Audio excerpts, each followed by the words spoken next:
Hello friends. तो previous video में हम MES 12 का यूनिट 1 का 1.6 जो था जनरल फीचर्स ऑफ एजुकेशन, उसके बारे में हमने डिस्कस किया था। आज हम देखते हैं 1.7 who is an educated person, इसको समझने की कोशिश करेंगे। तो एजुकेटेड पर्सन हम उसको बोलेंगे जो जेन्युइनली केयर करता है, जो कि वैल्यूएबल है, जो वर्थवाइल चीज़ें हैं उसको जो जेन्युइनली केयर करता है उसको हम बोलेंगे एक एजुकेटेड पर्सन, जो कि कुछ रिलेवेंट स्टैंडर्ड्स को भी मीट करता हो।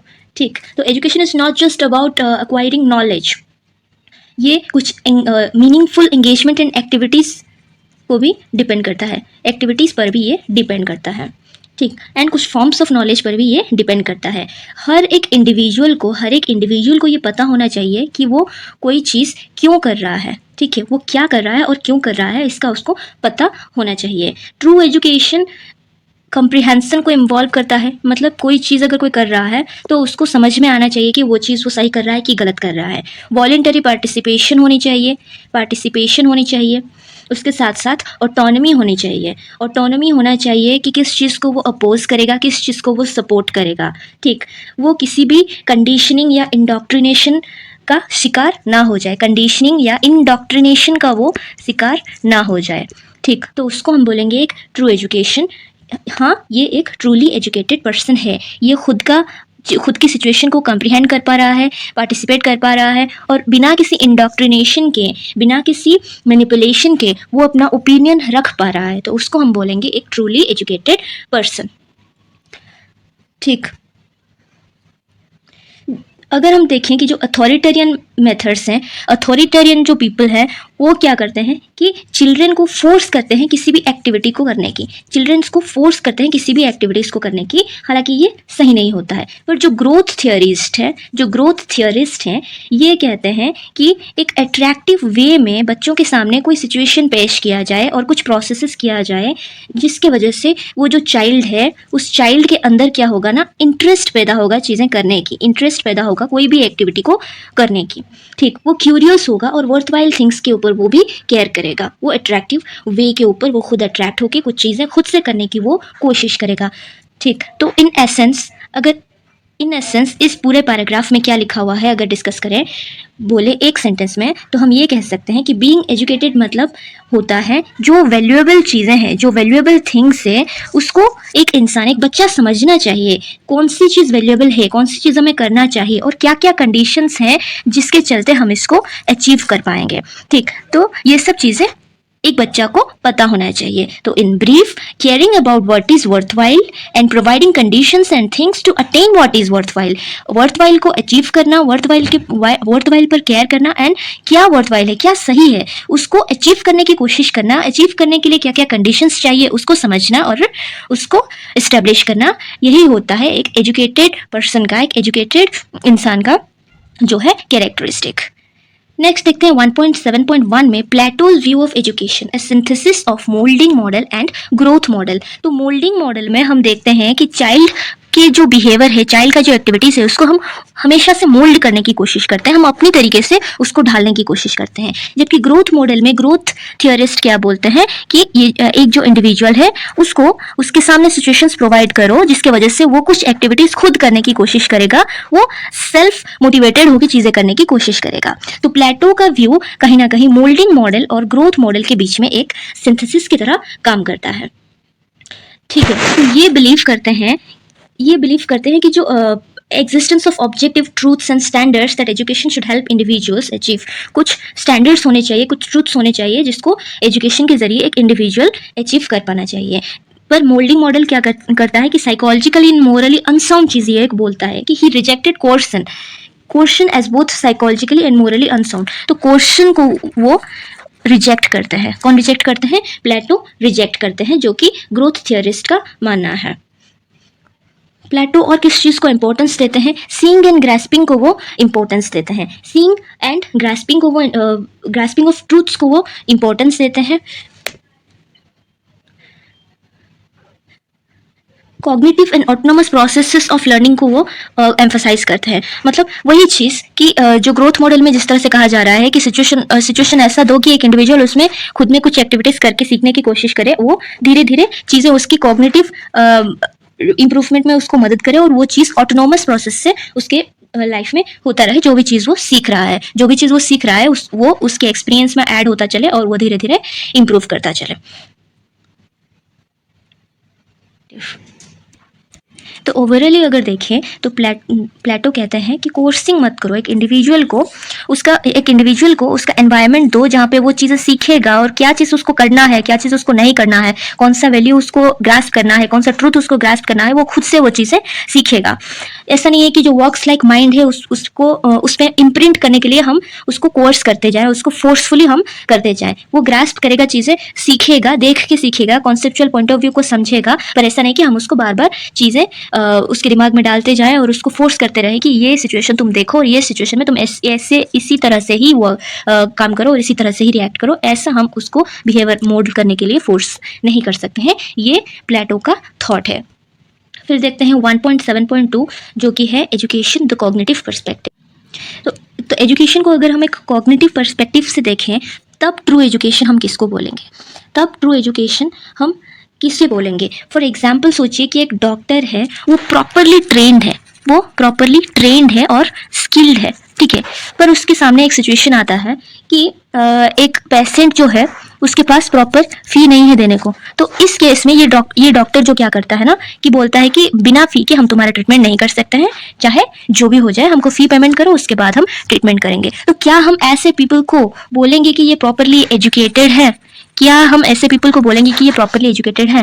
ना, कोई डाउट नहीं है कि ये प्रॉपर स्किल्ड है, बहुत बहुत ये ट्रेंड है, पर हम यहाँ पे ये नहीं बोलेंगे कि ये प्रॉपरली एजुकेटेड है। अगर इसको हम एजुकेटेड मानते चलेंगे तो फिर जो भी सारा क्राइम होता रहा है, क्रिमिनल्स को भी हम प्रॉपरली एजुकेटेड लोग ही मानेंगे, ठीक। तो यही चीज़ है कि education of the whole man, ये जो स्लोगन है एजुकेशनिस्ट का, ये वो कहते ही इसलिए हैं कि एक जो स्किल्ड पर्सन है या फिर जो प्रॉपरली ट्रेन्ड पर्सन है, कोई भी प्रोफेशन में है, उसको हम ऐसा नहीं कह सकते हैं कि ये प्रॉपरली एजुकेटेड है, जबकि उसका जो मोरल और एथिकल साइड है ये तो लैक कर रहा है, ये तो बिल्कुल पीछे रह गया है, ये तो इम्प्रूव ही नहीं कर पाया है अगर देखा जाए तो, ठीक है। जब हम एक इंसान होकर दूसरे इंसान को मदद ही करना नहीं चाह रहे हैं, तो हमारा वो जो डायमेंशन है वो डेवलप ही नहीं कर पा रहा है, तो हमारा ओवरऑल डेवलपमेंट कैसे हो पाया है? नहीं हो पाया है। तो इसका मतलब है कि ये जो डॉक्टर है या फिर कोई भी आप अदर एग्जाम्पल लेके देख सकते हैं कि ये प्रॉपरली एजुकेटेड हम इसको नहीं मानेंगे। तो यही इस पूरे पैराग्राफ में दिया गया है कि एक properly skilled and trained person को हम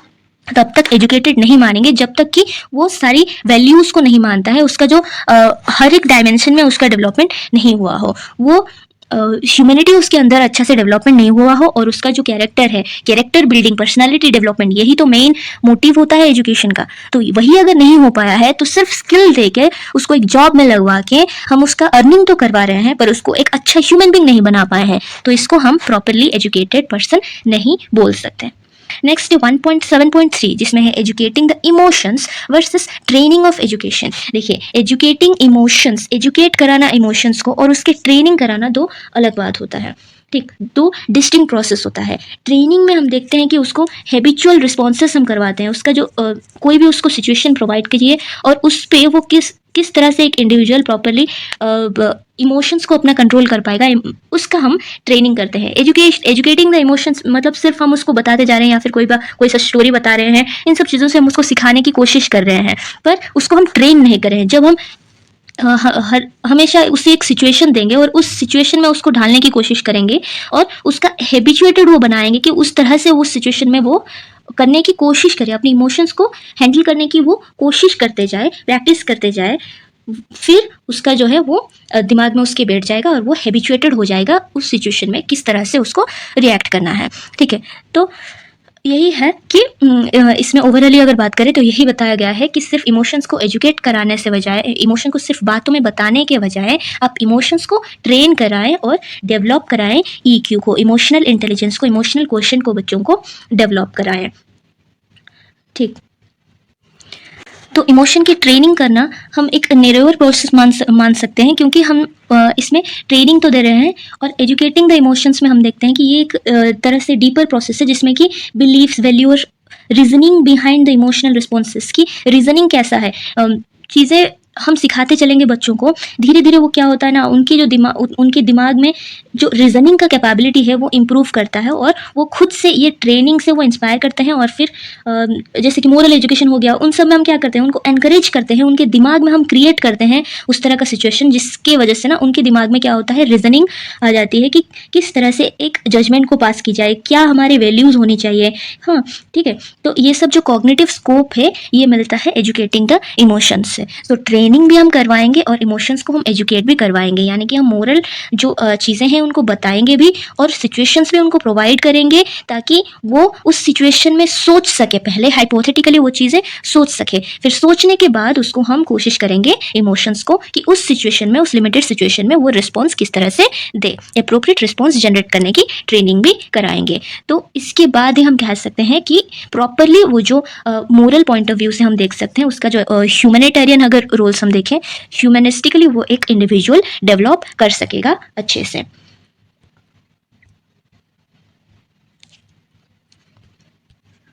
नेक्स्ट आते हैं knowing how and knowing that. Knowing how and knowing that. Knowing how जो कि प्रोसीजरल नॉलेज है, मतलब कि एक चीज़ अगर हो रहा है तो कैसे हो रहा है उसको हम बोलेंगे कि क्या क्या उसके प्रोसीजर है, तो प्रोसीजरल नॉलेज है।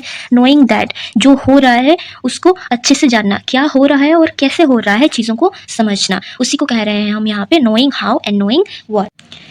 Procedural knowledge and prepositional knowledge को अगर समझने की कोशिश करी जाए तो प्रोसीजरल नॉलेज में हम एक एग्जाम्पल ले सकते हैं, जैसे कि बाइक राइड करना। बाइक राइड करने में हमको कुछ अंडरस्टैंड करने की ज़रूरत नहीं होती, समझने की ज़रूरत नहीं होती है, हमको सिर्फ स्टेप वाइज उसका प्रोसेस फॉलो करना होता है, किस तरह से हम करेंगे चीज़ें ये हमको सिर्फ जानना होता है, तो उसको हम बोलेंगे कि प्रोसीजरल नॉलेज है।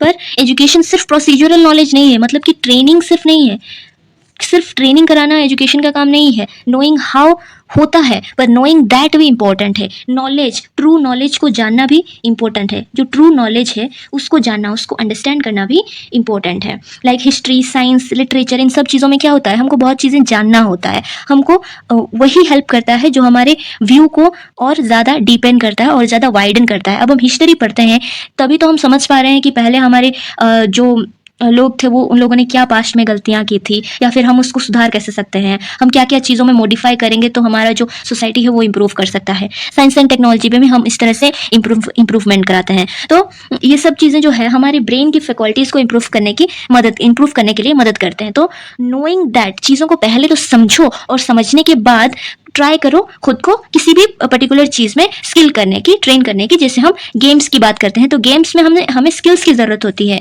ना कि अंडरस्टैंडिंग की। कुछ गेम्स में अंडरस्टैंडिंग की ज़रूरत भी होती है, ऐसा नहीं कि नहीं होता है, पर हाँ हम कह सकते हैं कि चीज़ें अगर हम एक बार सीख जाएं स्पोर्ट्स में, गेम्स में या फिर बाइक राइडिंग में, तो हम चीज़ें आराम से उसको प्रोसीड कर सकते हैं, स्टेप वाइज उसके स्टेप्स को फॉलो करके हम चीज़ें कर सकते हैं।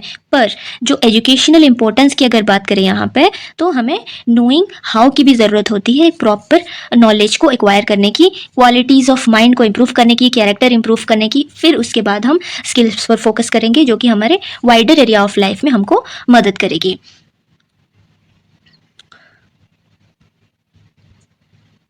तो 3 चीज़ों के बारे में यहाँ पे हमें ध्यान रखना है, वर्थवाइलनेस क्या सही है, और रेलेवेंट नॉलेज हमें अंडरस्टैंड करनी है, समझनी है, और उसके बाद हमें स्किल्स डेवलप करानी है, और फिर वॉलंटरीनेस मतलब ऑटोनॉमी हमारे अंदर उसका डेवलप होना चाहिए। तो knowing that and knowing how, ये दोनों चीज़ें हमारे लिए इंपॉर्टेंट है, क्योंकि हम पहले से जानते हैं कि एजुकेशन एक्सट्रिंसिक नहीं होता है, ये इंट्रिंसिक होता है। हमारे माइंड के फंक्शनिंग को डिज़ायरेबली बदलने के लिए ये हमें नोइंग दैट भी मदद करता है और नोइंग हाउ भी मदद करता है, ट्रेनिंग भी मदद करता है और अंडरस्टैंडिंग भी हमें मदद करता है। ठीक, तो इसीलिए हम हिस्ट्री भी पढ़ते हैं, हिस्टोरिकल पर्सपेक्टिव भी पढ़ते हैं। हर एक जो पार्ट हम पढ़ रहे हैं, हर एक जो टॉपिक हम पढ़ रहे हैं, उसमें हम हिस्टोरिकल पर्सपेक्टिव्स को भी देख के चल रहे हैं, ताकि हम हिस्टोरिकली जो पास्ट में चीज़ें हुई थी उसके बारे में भी जान पाएँ, और हम जो फ्यूचर में करने वाले हैं या फिर प्रेजेंट में कर रहे हैं उसको हम किस तरह से करेंगे अकॉम्प्लिश, उसको हम जान सकें। तो बोथ जो ट्रेनिंग है और जो इंस्ट्रक्शन है, ये दोनों के दोनों इम्पोर्टेंट हो जाता है यहाँ पर।